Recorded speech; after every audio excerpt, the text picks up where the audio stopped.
Hello, and you're very welcome to The Week That Really Was with John McGurk and Sarah Ryan. It is the 29th of June, 2023. It's Thursday evening. We're recording this, and as we are, the headline on the Irish Times reads that RTE's presentation of Tubridy payments was designed to deceive, Chair tells Public Accounts Committee.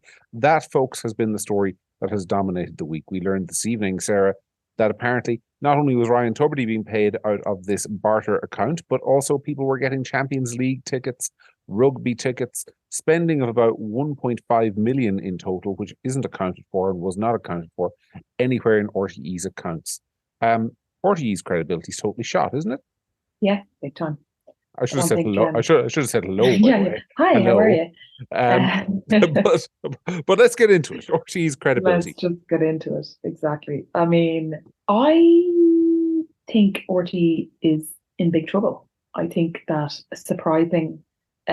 I'm surprised by the profile of people who've said to me in the last few days about their TV license.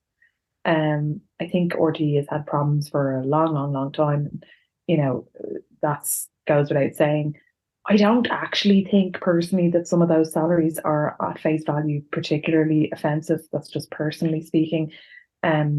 Because I think that, people in media in the UK, and I know it's bigger and all that, but still, I mean, some of the biggest shows and the biggest profile jobs in the country, fine.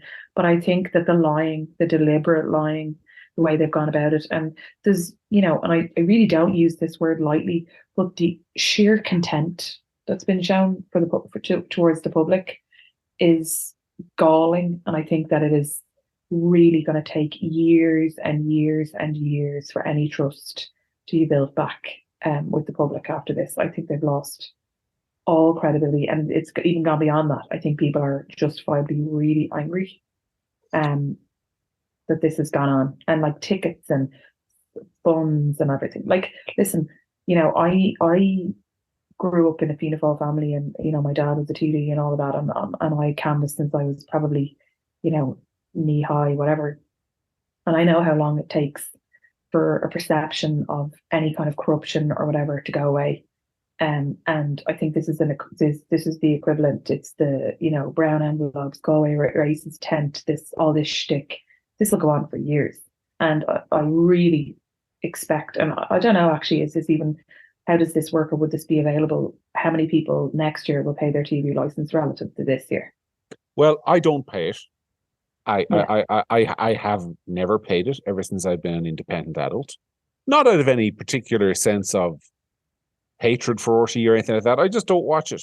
Years ago, I realized that my general mental health was improved by not watching any RTE programming, or not. I know. Generally, it's super annoying sometimes, because sometimes I'm like to you, did you watch this thing? You're like, I don't watch it, and I'm like, oh, fine. Yeah, I don't. I mean, like I'm not a cheapskate. I pay for the TV I watch. I have BT Sports subscription, Sky Sports subscription. You can't believe it's not sports subscription. I have no problem. Netflix, Amazon, pay for all the stuff I watch. Don't watch RTE. I think it's absurd that I should have to pay for other people to watch crap programs. So I just don't do it on principle. I've always been open about it, and they've never prosecuted me. And does anyone ever knock on the door? Like, how does that work? No, I mean, this is the thing. It's like everything else in Ireland. There's the enforcement of these things is actually very lax anyway. So I've never so much as had a letter in the door, or a knock on the door, or anything saying, you need to pay this. So but there definitely are people who are prosecuted, because I lived in an apartment. I lived in an apartment in Dundrum like a few years ago, and I remember I'd moved out, and the person who moved in, like, I didn't even live there for a full year, and the person who moved in said to me, "Oh, we got a notification that the TV license inspector had knocked on the door," and I was like, "Oh, that's your problem there, mate." But it definitely happens. Mm-hmm. But people do get prosecuted. It does happen, and it has. All I'm saying is it hasn't happened to me. But to be honest with you, I think the most you get is like 2 nights in the Slammer, which is probably worth €160 or whatever it is anyway. So I mean, that's my personal position. It's my personal choice. I'm not trying to encourage anyone else what to do or not do. But my view for many years has been that this should be abolished. I think the existence of a national broadcaster that is fully taxpayer funded is an absurdity in these days. Anyway, there are many different media options people have, even in Ireland. I don't know what RTE News does much better than Virgin Media News does. And that's not saying I'm a fan of what they do. But, you know, for me, this could be done on a much smaller scale, providing a national news service. I don't think the country needs Fair City or Winning Streak or Nationwide or those programs. What we need, essentially, if you're going to have a national broadcaster, I think you could have one that was funded by advertising revenue that just did news and current affairs. It's such a bloated organization. The Late Late Show has been going on for 40 odd years now. It's not getting any better. No disrespect to Patrick Keelty, who's taking it over. Maybe he'll do a better job. But I mean, I don't know. I mean, you said you didn't object to the salaries, but I don't know how you can justify paying Ryan Tubridy £500,000 a year. I don't know how you can justify that. His performance, and let's be honest here, his performance doesn't warrant it. The Late Late Show has been hemorrhaging viewers and credibility and respect for over the time he's been the host. His radio show is no great shakes in terms of the listeners it brings in, and yet he's so important to RTE that they have to imperil their own financial integrity by tossing cash at him. And I'm not having a go at Ryan Tubridy as a person. I'm sure he's a lovely guy, but I don't know how he is worth that kind of money. There's a lot more talented people who aren't getting paid anything like that, and there's a lot of people with a lot more responsibility, like the Taoiseach, who aren't getting paid half of what he's being paid. So I don't understand what the thinking was, and I don't understand how it has come to this kind of farcical situation where you've people in RTE who are saying, I don't know what I was being paid, as one of them did to the Public Affairs Committee today, Public Accounts Committee, I should say, today. Well, I think that like there's a few things there. Like, one of the things that I was struck by, and you know, I've talked about it on this podcast before, you know, worked in places like Scottish and Southern Energy in the UK, and like big kind of companies.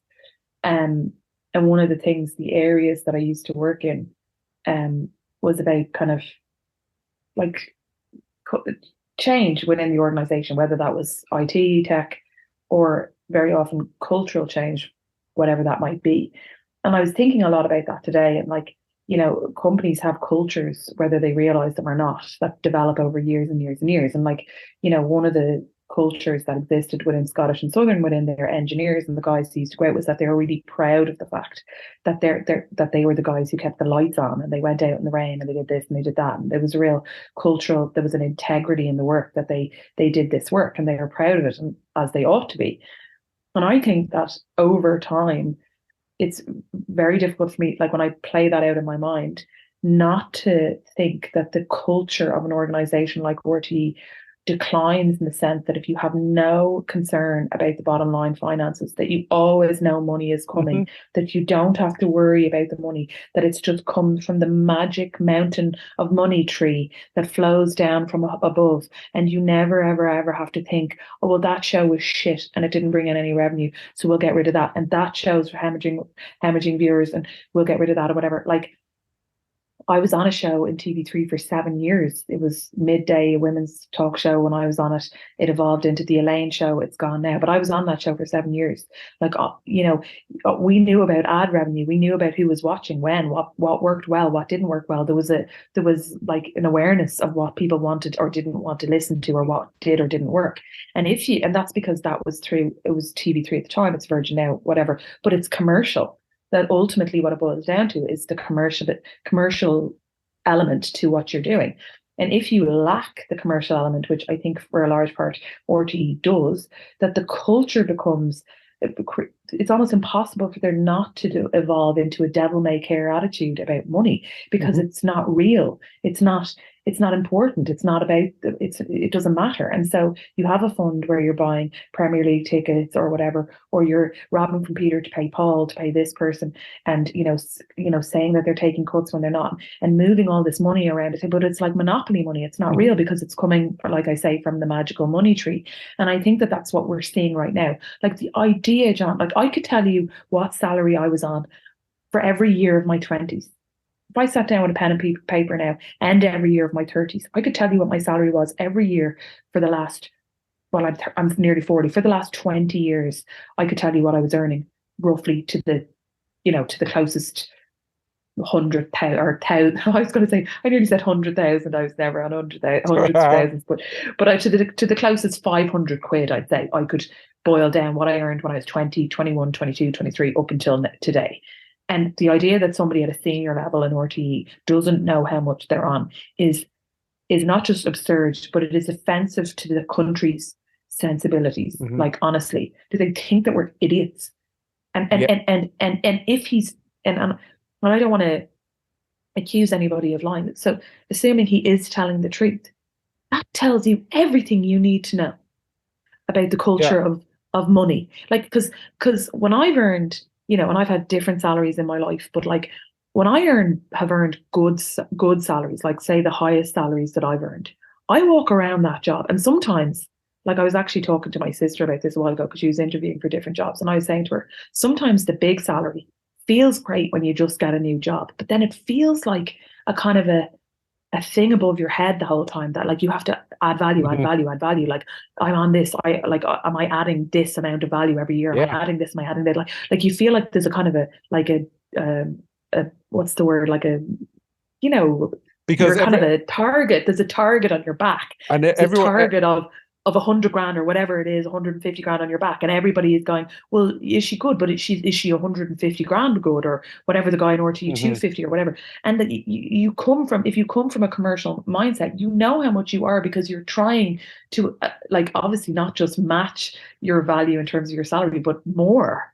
And so if you don't even know how much you're on, and assuming we believe that, it speaks volumes about the culture around money, which is that it's not real. It doesn't matter. Well, I'm on something like that. Who cares? Let's all go to Premier League matches. Let's move money around in this random account. Let's have senior people in RTE come in and be questioned by a committee, and they've never even heard of this account. I mean, what the hell is going on? Yeah, it's bananas. I mean, I think for me, it's this fetishization of RTE that's at the root of the problem. Because every time they come cap in hand to the Dáil looking for an increase in the TV license fee, it's, oh, well, our work is vital. Our public service broadcasting is essential to the survival of the nation and the survival of our democracy. And we must be funded. We are utterly essential to the very fibre of the state. That is the attitude they take. And as a result of that, they know that while that is sort of politically believed and politically accepted, you know, they can't fail. They're too big to fail, so they can do what they want. Even now, I think there's a sense of that.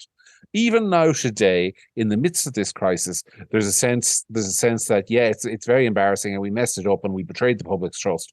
But at the end of the day, RTE will prevail because our public service broadcasting is so important and so valuable to the nation. There's that sense, and I mean, I think you saw. I mean, one of the things that struck me during the week was, and we want to talk a little bit about some of the people in RTE who aren't villains, the sort of regional correspondents who've been out protesting and saying how terrible all this is. But there's almost a sense from those people, before I praise them, I'll criticize them, that, you know, this scandal shows how we should actually get more money to do more of our important public service broadcasting, because we can't get crews, or we can't get this, that, or the other. Just on that, by the way, this business in RTE and crewing and resourcing. You will remember, Sarah, when you were doing your show on Virgin Media, or TV3 as it was. And I was a regular for many years on Vincent Brown's show when he was doing his on TV3. You will remember the difference going into a Virgin Media studio to going into an RTE studio. There was, if you go into an RTE studio, no disrespect for any of these people, but it's a fact, there are 3 or 4 cameramen in the studio. The makeup department is enormous. You've got all the bells and whistles. Whereas if you go into Virgin Media, they're doing pretty much the same thing, with remote controlled cameras operated by one guy, one makeup artist, and a research staff on every program of maybe about 2 people who are also working on 3 other programs. The scale of the resources that the people in RTE have is so big that I don't think they talk about being underfunded. They have no idea what people in other media organizations are dealing with. I remember, and I can't say who it is because I think they're still there, but I remember when Pat Kenny moved to News Talk, there were many rumors, some of which I heard, that he was absolutely shocked at how limited his resources were in News Talk in terms of production team compared to what he'd had in RTE. It was a culture shock for him. And he's done, by the way, a great job. I'm not having a go at Pat Kenny. But I mean, RTE don't realize how well they are resourced. I think the ordinary staff member doesn't realize how well the organization is resourced. And they're just tossing money left, right, and center.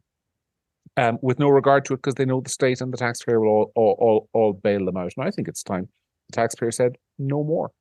Well, that's also the other thing that struck me about, and again, like you're right, like in what you're saying, that like there's no, like, if you were, and I'm sure you've had different career chapters like myself, and like obviously neither of us have ever been called in front of like a government committee like this, but I've certainly been called into meetings and had crisis meetings at different levels in my career, and I didn't get the sense, like I was reminded of one in particular where years ago I was managing a project that was kind of not really working, and there was all these crisis talks, and I'm not going to get into who it was with or whatever, but it was quite a senior company, and I was very early on in being kind of at manager level, and I can remember being in the lift going up to these meetings and, like, not to be whatever, but like sweating in my tights, like in the lift, and I can remember sweating, and getting a coffee and being like, oh, kind of feeling sick and like not being able to eat, like just like proper, like nervous going into a meeting where I was going to have to defend, the results of the project or whatever it was. And I didn't get that feeling of any person from RTE that went in there. Like, it felt very much, now I only dipped in and out, but like, not to harp on about the example of not knowing what salary you're on, but you would imagine that that would be something that you might ask before you went in front of a committee. You know what I mean? You might have your upper walia done, as they say.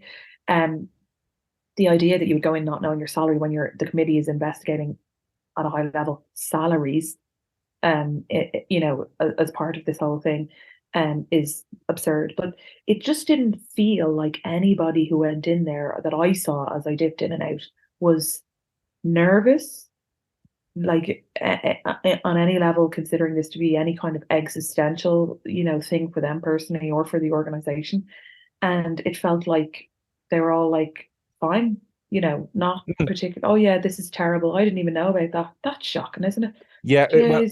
Well, it felt like to me, like from day one of these hearings, and day one really since this scandal broke, which I think we record on Thursdays. I think it was last Friday or last Thursday, maybe, when this broke about a week ago. No, it was kind of breaking like as we were doing the podcast, remember? Yes. It was like an hour before or something. Yeah. But from day one, my sense was, well, no, from day two, when it came out that Dee Forbes had been suspended and then she subsequently resigned, it's very clear to me that the senior people in RTE have basically decided that this was all Dee Forbes' fault.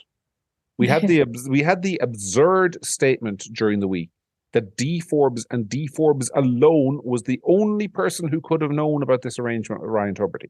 Part obviously from Ryan Tubridy, who didn't disclose it and allowed false salary figures for himself to be published for a number of years. And that seems Maybe to be, he didn't know what he was on either, John. Eminently possible. But the idea that the Director General was the only person who knew about this doesn't stand up to the most basic scrutiny, because like we both worked in relatively senior positions in private sector organizations. Contracts are memorialized by lawyers. Lawyers know what's in them because they draft them. Yeah. Right? Yeah. They're known by the financial department. I mean, the only person who knows my salary, other than the person I negotiated with and the lawyers who signed the contract, is the person who pays it every week. They know what I earn because they pay it every week, right? And that's the same in every company. So you've got the financial department, the legal department, the Director General, and one would think for a very major hire like that, we're talking about $500,000 a year, which is a substantial salary for anybody. He's one of the highest paid public servants in the country. You would think this would go through some approval outside of one person. I mean, we're being led to believe that the financial mismanagement in RTE is so bad that the Director General was able to sign off on enormous payments totaling hundreds of thousands of euros without anybody else being aware of it. And that is RTE's excuse. That's their excuse. Don't blame us. It was all this person who's now conveniently resigned and too sick to attend the committee. I mean, pull the other one. Pull the other one. I also just think that, like, unfortunately for RTE, we're like, there's definitely been, and I might be saying the wrong amount of years, it's probably way more, but like we've had years of like lessons have been learned, kind of like, clusterfucks, pardon the expression. And so I think the Irish public, me included, have just had it up to our tits with big, like, okay, Kevin Backers is going to carry out a full reconstitution of the RT executive. So what? The board intends to print the top 100 salaries. So what? Like, we're just way past we're going to reflect on this for a while, and then lessons have been learned, and this will never happen again. It's just everybody in Ireland now knows that that's just code for we're going to go quiet for a while, hope you forget, wait for someone else to create a huge scandal that blows this one out of the water, and then go back to business as usual, like we always do. Isn't that the Irish way? I posted on my Twitter during the week something that our friend Jason O'Mahony had written in 2009 called "The Occasional Guide to Irish Politics: The Scandal," and I really recommend everyone reads it. But I loved the fact that point 2 is that public gasps at details. Fintan O'Toole writes a pity piece which explains the cogent details very succinctly and then drizzles it in extra virgin head shaking like a nice salad. And the next day after I posted that tweet, Fintan O'Toole published Ryan Tubridy chose silence instead of speaking out, an extended silence. I mean, you can script these scandals. I mean, you can already see with the scapegoating and the deforbs. So stupid. It is, isn't it? It's so it's so predictable. Like, I used to get annoyed, and now I've just kind of like gone, oh yeah. Look, it won't be that long. No, we deserve it. It won't be that long. It won't be that long till we get the inquiry. There'll be an inquiry. There'll be and a review, and at the end of that review, somebody will utter the words that lessons have been learned. It is inevitable. And within a cat, I'd give it, what do you think, 18 months before there's talk of a license fee increase again? I mean, this is the thing. I think there's another reason why people are angry is because the sense that this is so, and we talked about it a little bit before the show, the sense that this kind of thing is so widespread in Irish society. That these kind of scandals happen over and over again, and that it is inflicted by one kind of social class upon the rest of us. I mean, we had the other story last week, or the week before, of the people in a very leafy suburb in South Dublin essentially blackmailing developers into forking 250 grand so that houses could be built. Turned out they were eminent lawyers and eminent lecturers and what have you involved. You had the whole Anglo thing. I mean, there's this sense that, Paddy Cosgrave is not somebody I see eye to eye with at all, but he often he gets a lot of traction when he talks about the cronyism culture in Ireland, and it's there. I mean, it's undeniably there. But also, like, they're like, me and my brother used to like laugh. Used to, the way like siblings would get these kind of shticks between each other, and like. My brother and I used to say to each other all the time. He used to say to me, we used to joke about RTE is the virus during COVID. And this was this whole thing like RTE is the virus. And he used to just say to me all the time, we don't laugh, like RTE is the virus. And in the last few days, I keep thinking about that, being like, maybe we were the wrong, maybe we're, jokes on us. Maybe RTE is the virus. Like, this is a virus. This is a toxic cesspit of nonsense. So maybe it is the virus. Maybe some of these people are right.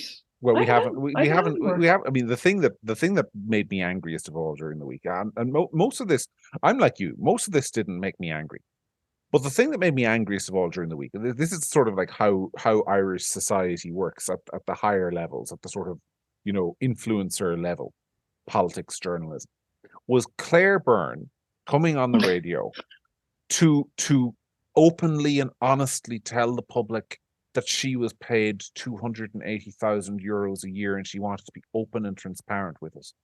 Come on. 280 grand a year for what? This is the woman who during COVID was rightly renamed by half the population Scare Byrne because she's paid 280 grand to hold the government and the state and the public health authorities to account, and instead she did performative broadcasting from a garden shed and basically said the only criticism she ever leveled against Tony Holohan was that he wasn't locking us up for long enough. I mean, and now all of a sudden she's hero because she's bravely admitted that she's paid 280 grand a year. I mean, there's no That wasn't scrutiny. also, but also like, let's be under no illusion. That wasn't for us. That was for her. Like, that was self-serving. That's her saving her own skin, getting out quickly out of the Yeah, traps to show. So the idea that like she's kind of, and I heard people talking about it afterwards, and you say there is that lovies thing about RT, and isn't it wonderful, and whatever. And like, isn't she great that she came out? Why? She came out to save her own skin, to yes, remove herself completely from the firing line of any potential scandal or any potential yeah. fallout. Then I'm she went on with different. her programming. I'm I'm different. different. I'm special. I'm I'm still the lovely girl that you all love. And so that's what that was for. What I will say, John, and like, you know, like there's not a lot of things that made me angry or whatever, but what I will say is that from an organizational point of view, it's easy to remember or to forget that there's loads of people who work at RTE at much lower levels on low salaries who've been told for the last few years that they're not entitled to, certain types of maternity benefits, full contracts, projects that haven't been taken off the ground because of money or whatever. And I think they're right to be really angry, and yes. I don't blame them. And the kind of like the notion of like, the talent being looked after, and the plebs who work in RTE kind of being told we're in financial crisis and we're making cuts and we're doing that, when they're spending, what was the full amount, 1.5 million of that fund on tickets and nonsense. Come on, like, this is shameful. And I don't blame those employees for being really, really, really angry. Um I was struck by the bitterness of some of them. I heard a yeah, couple. I don't want to single anyone out for yeah. praise or criticism, but I was struck by some people at the event. Emma O'Kelly organized. Emma O'Kelly is the education correspondent. I think she's a prominent member of the union North Eve. She organized this event. I was struck by the bitterness of some of the language, which made me believe that there's a lot of long-term resentment simmering there as well. It wasn't only about Ryan Tubridy. I mean, do you think Ryan Tubridy can come back? Because it struck me that there was so much resentment directed at him and his arrangement from ordinary RTE staff that this must have been festering, I thought, for quite a while. I mean, I haven't heard any RTE people come out to defend him or say what a great guy he is, which may be unfair. Yeah, yeah, I don't know. Like, I'm kind of watching that. Like, it's like, it reminded me of Keith, and I were talking about it the other day, because he was saying, oh, about like, why are they so kind of particularly angry, and some of those the RTE employees or whatever. And he said that he thought it was a bit personal and a little bit like, the level of vitriol was pretty high or whatever. And I think it remains to be seen whether that's a Ryan Tubridy thing or an RTE thing or a bit of both. Mm-hmm. Because I didn't notice it. Do you know what it reminded me of? That's what I was saying to Keith. When a minister from any party gets, and I'm not going to name any names, but if you pay attention, like when a minister from any party gets into some kind of crisis, and there's been a load of them in the last 5 to 10 years who've lost their positions in different portfolios, you can always tell who's more popular with their colleagues than others, Mm-hmm. because you see, and with journalists, because you can tell by the tone of when people come out. Do they come out wholeheartedly for them? Is there a lackluster kind of, you can always tell who's popular and who's not. And I was thinking about that the other day and thinking, God, like, is he not that personally popular in RTE with, other people? Or is this just that the level of toxicity against RTE in general is so high that he's just getting kind of washed away with the bathwater or whatever? Like I said to Keith, these Reno events, and one of the things was that one of the events that was run, just the event that was run, was 47 grand.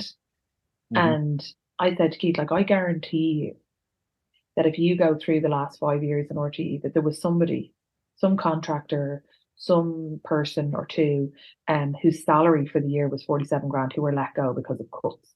Yeah. And yet RTE are spending 47 grand on a Reno event.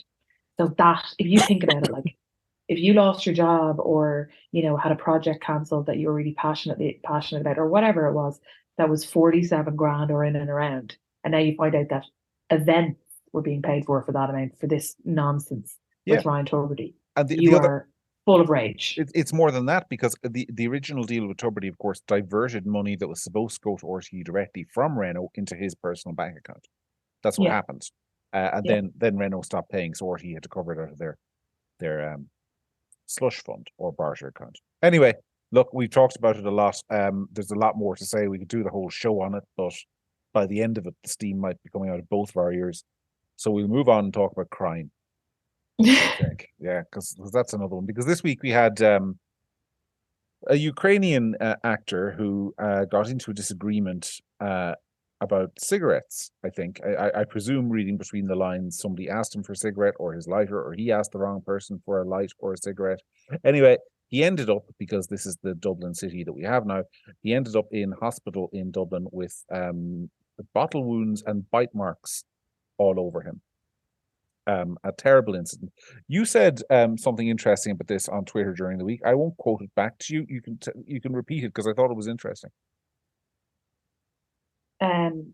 What, that the city centre has gone to the dogs in the last 2 years or 3 years, particularly since COVID, and nothing's been done about it. Did you not say something along the lines, or maybe I'm imagining this, maybe it wasn't you, and if it wasn't you, then I apologize to the person to whom I have attributed this idea. Was it not something along the lines of that if this guy, this Ukrainian actor, had been a member of the right... this was me. Sorry. Yeah, I did. Yeah, sorry, I commented on my tweet down below. No, I said that if the people biting and smashing bottles over his head had used the incorrect pronouns, the government would have launched some kind of an inquiry into it, because that's the stuff they care about. But they clearly care not a dot about the city centre, because I attended the King's Inns last year when I was pregnant, and so I started, it was because of COVID, it was still partly remote, partly in person. So there was periods of time like September, October, November that were mostly in person, and then, different months or whatever. So, but when it started in October, I remember driving into Henrietta Street. So for people who don't know, kind of like the back of Parnell Street. And I was so shocked at the level of just chaos that was on the road. In the times I was driving into Henrietta Street, on more than one occasion, I thought I was about to be mugged. People would come up to me, right up into your face if you got a smoke. Stopped my car one day to wait for two junkies fist fighting on the street.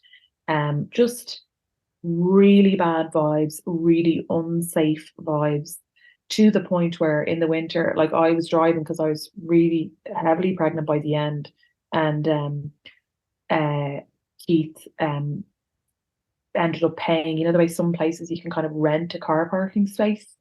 And he found a car parking space really near to King's Inns, because King's Inns charge a huge amount of money to park in there, even though you're already paying them a lot of money to attend, but that's a whole other show. And he paid for a parking space for me for the 2 or 3 months that was left, because I felt so, and obviously you feel more vulnerable when you're pregnant anyway, but I just felt really unsafe in town. And then a few weeks ago, I met a couple of people from my class actually for a drink in Capel Street, and we ended up going to Mountjoy Square to this, as an aside, really good Mexican restaurant that was there. So we walked from Capel Street to Mountjoy Square. And John, honest to God, the amount of times I thought we were about to be mugged, or people came over, and I'm 5'10", and one of the other girls 5'10", and the other girl's 6 foot. And so I remember thinking, if there wasn't 3 of us and we weren't all tall, I 100% we were going to be mugged or beaten up or whatever. There was just a number of incidents along the way of people coming over, whatever, hassle, asking you for things, whatever. And the whole vibe of the city centre was appalling. And this is just another iteration of it. It's not a new thing, but there's nothing changing. As far as I can see, something happened in COVID. There was definitely a shift. And now I think the city centre does not feel safe. And just to finish, that night that I went over to Mountjoy, from Capel Street to Mountjoy Square with 3 girls, it was a Friday night. And the next day, I actually went to a hen party in Belfast. And I remember being in the city centre in the middle of Belfast. Was the hen was a lot younger than I, and it was late, it was 1:30, 2 o'clock in the morning. They were going on to another nightclub, and I was like, guys, I'm done. I'm going home. And one of the girls was like, "Oh, we'll get someone to walk you back an hour." And I was like, "No, no, it's cool. I'm totally fine." It was a 8 minute walk, and I felt 100% safer in Belfast walking from the nightclub, outside a nightclub, back to our hotel than I did in Dublin. Like 100% safer. I'm not saying that nothing happens in Belfast. I'm just saying that there's been an atmospheric change in Dublin city centre as far as I can see. And I grew up in Dublin and have been going out nights out in Dublin for my whole adult life. And something has shifted. And, we're supposed to have the Taoiseach and the Minister for Justice are supposed to be the party of law and order. It's laughable. But like they're not doing anything about it as far as I can see. I'll tell you what I think. I am recording this podcast. I'm chatting to you this evening, Sarah, from Wrocław, spelled Wrocław. The Poles pronounce things funny, but anyway, I'm from in Wrocław in Poland, and I've just been in Krakow, two cities. In a country in Europe, which I think it's fair to say the average Irish person probably assumes to be a lot poorer and worse off than Ireland is. Yeah. And both of them will put Dublin to shame. I've walked around two cities. I haven't smelled piss once. I haven't seen any antisocial behavior. I haven't even the design of the place. I haven't seen bollards everywhere. I haven't seen the whole place polluted with signs. I haven't seen any antisocial behavior. There's drinking and there's pubs, and in fact, there's open air dining almost everywhere. Maybe the weather's a factor. The cities are beautiful. They're well maintained. They are clean in the city centre. You cannot walk down O'Connell Street at the moment without encountering some kind of human excrement of either variety hitting you in the nostrils. Yeah, that was another thing about that, Henry. That whole area was just, and especially like if you were going into lectures, you'd be going in at 8:30 in the morning. The stink. Piss. The stink. Piss everywhere. If you're lucky. Yeah. Where is the pride in our capital city? And it's not just our capital city, because the same is true of Limerick. The same is true in parts of Cork. I haven't been to Galway recently, so I can't speak to that. But in over the last 10 years, there has been this increasing tolerance of just scumbag behavior. There's no other word for it. Scumbag is the only word that fits. Maybe the kids have new, more up-to-date words now. But I saw a video this week, for example, leave the Ukrainian lad out of it, of a motorcycle being stolen in Dublin in broad daylight by somebody breaking a lock with a hammer. The person who was videoing it obviously didn't feel safe enough to intervene, but in fairness, they were videoing it so that it could be recorded. And the fellow robbing the motorcycle, wearing a balaclava, threatened the individual videoing him with a hammer in broad daylight, along the quays, in one of the most prestigious parts of Dublin. No Gardaí involved. I don't know what's happening, but I think one thing, your tweet stuck with me, because the only time I ever see the Minister for Justice speaking about a crime is if there's an approved victim of a crime. If the victim is an LGBT person or a migrant or from some other, or a traveller, or from some other group against whom they wish to highlight negative attacks. And obviously, it's terrible when those things happen to LGBT people or travellers or migrants. But where are you when all the other crimes are being committed? These crimes are happening because they're also happening to lots of other people. People are being terrorized in Dublin city centre. I know somebody who lives in sort of the East Wall area where there were those protests last year about immigration. But they would also tell you that in many parts of the inner city, there are young lads who are working for gangs who are terrorizing the locals. And the government doesn't seem to give a hoot. Because it seems to me that the government has adopted this attitude that you see in Los Angeles and in San Francisco and in other American cities, where, basically, if there's crime, it's our fault because it's been caused by social disadvantage, and the only way to fix it is with more social workers. That seems to be... But also now we've gone even worse in that now we're taken to arresting Gardaí or charging Gardaí for dangerous driving when they actually endeavour to take out some of this carry on. So, I mean, we're burning the candle at both ends, or whatever the hell. Like, we're just making it as easy as possible to get away with things and as hard as possible to convict anyone who does something. Just in case our listeners don't know of the case in which Sarah is referring to, I assume they do. But basically, what happened here was that there was a notorious gang of burglars who were fleeing from a Garda last year who decided to escape from him by driving the wrong way down a motorway. The Garda followed them. They had a crash. They all died. And the Garda is now being arrested for dangerous driving. Sorry, he's been arrested. He's now being charged with dangerous driving. So, I mean, would you agree, Sarah, if you and I decided to take up armed robbery in the morning, that now we basically have a charter from the state that if we want to escape the Gardaí, we just drive the wrong way down a motorway and they can't follow us?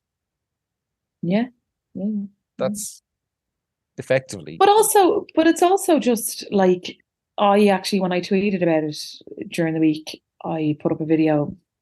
I think it was the UK. I don't know where the video came from, but it was a video of a policeman, and he was kind of like sort of dealing with this group of what looked like probably drunk, loutish kind of people, 3 men or 4 men, 1 woman.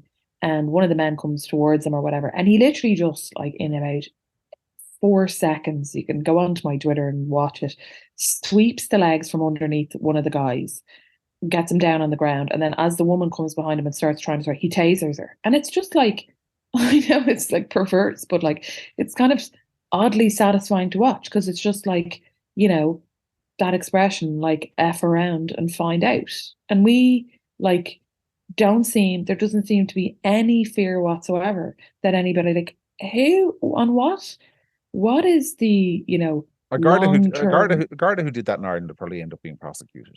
Oh, we're still talking about the guard who grabbed somebody by the scruff and was battening them during a riot on, you know, May Day or whatever it was, 15 years ago. Do you know what I mean? Oh my God! Like, there's a case going on at the moment, with the Garda GSOC over the incident in Dublin last year where a young man was parading around with a knife and threatening people with it and threatened the Gardaí with it to their faces, and he ended up being shot and died.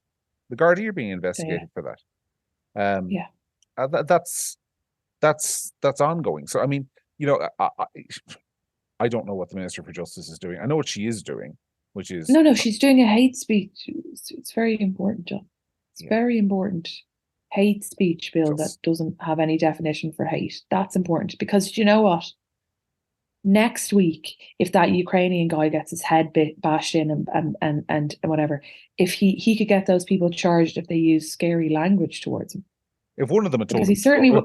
If one of them told him to go back to the Ukraine, he could get them charged then. They won't get them charged for bashing his head in or biting him, but he could get them charged for hate speech. So, you know, at least he'll have something available to him. Yeah, on that, we'll finish on a point related to the hate speech bill, because one of the things in the hate speech bill that is really interesting is that it protects hate for, quote, where that hate is directed at people's gender, including genders other than male or female, which is interesting because in Irish law there is no gender recognized other than male or female. So this week I sent Ben Scallon along to ask the Taoiseach, given that we're protecting genders other than male or female, could he tell us what those genders were? How many? Can I just say as well though? It's really getting to the point now where we should. Can you imagine the voice in Leo or Michal or whoever's head when they see Ben pop up? They must just be like, "Oh shit, it's this guy again." I know. What horrifically simple but unanswerable question is he going to ask us today? Oh, how many genders are there? Crapola. I don't have an answer. Well, the Taoiseach's answer is that the government doesn't have a position on how many genders there are. I mean, if you can't figure that one out, lads, quit.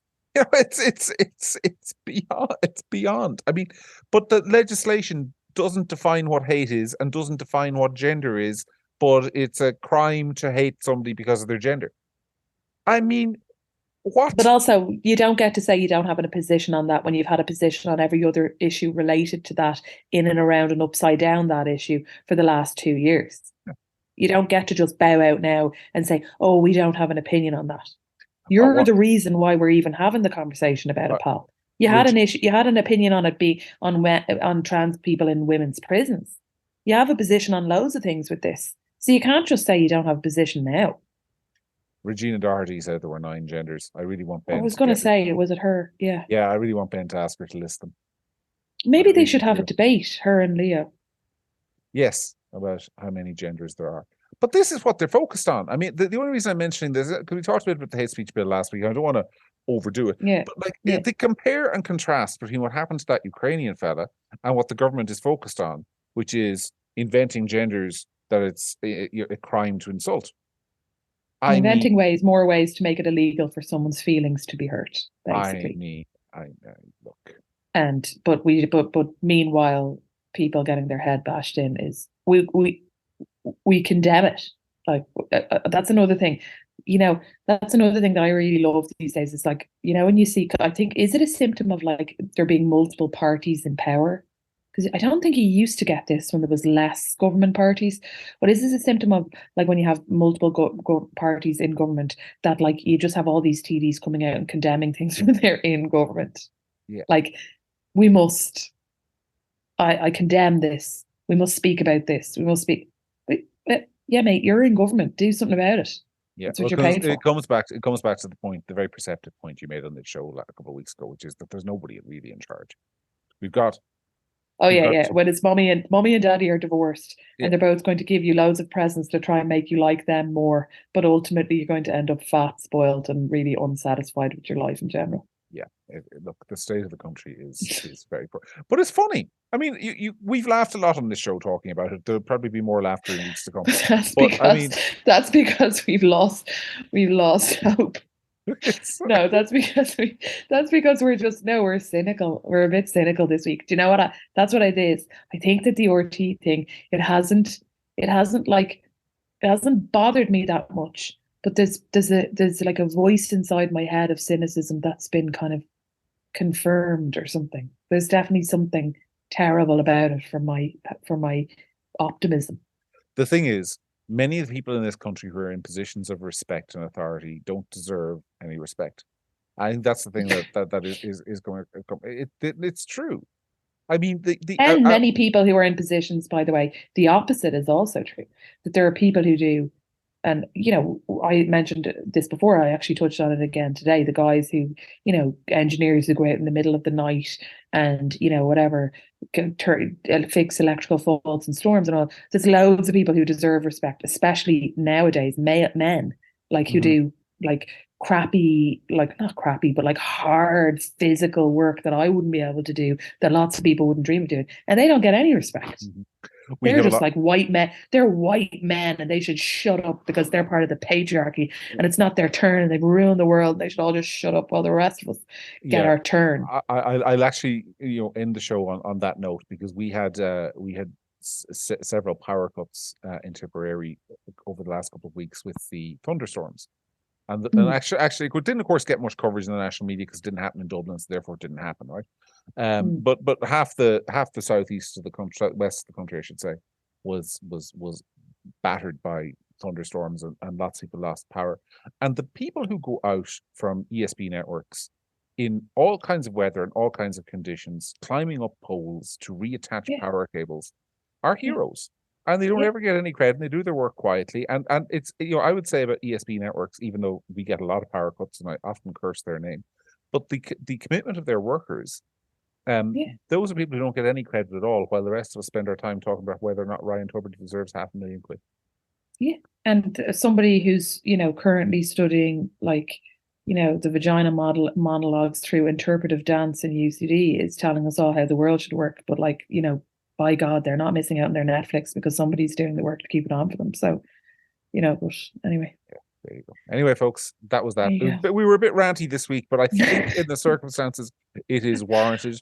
Next week, I promise you, we'll go back to our usual kind of high-minded, highbrow, intellectual, measured, tolerant discussion on this show. But for now, from Poland and from Malahide, that, my friends, was the week that really was.